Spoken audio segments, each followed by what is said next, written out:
What do you think makes a great fable?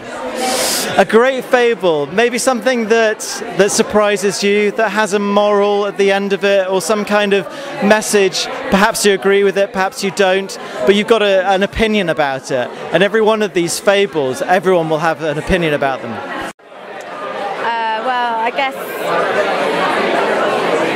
something that can be completely universally applied to any time. And maybe something that's not, I don't know, maybe something that's not actually too moralistic, ironically.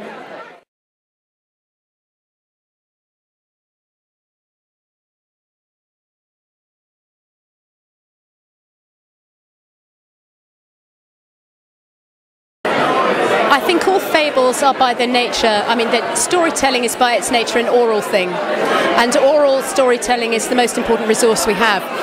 And I think by telling the fables, I think it's the oralness of it,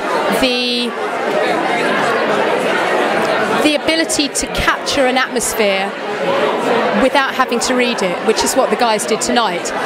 But yeah, a good fable is something that's been passed down, something that's been created as a thing, not to teach, because I'm not a big fan of the moral of the stories. I mean, our one, The Boy Cried Wolf, does have the moral of the stories.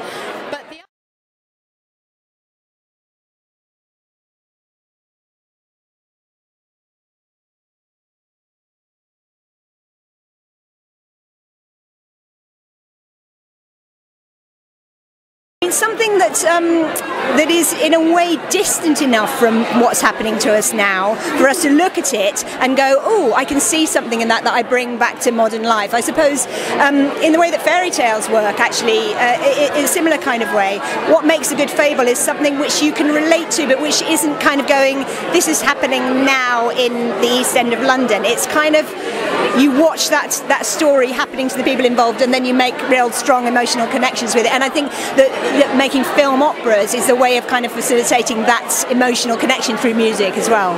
I think it's something that sticks with you, that you remember, and that has relevance to your day-to-day life. I think that's why fables survive, because they're pertinent.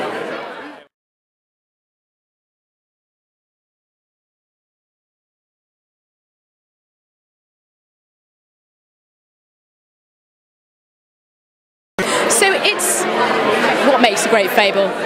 The ability to tell its story, I think, is the answer to that in a very short but long-winded way.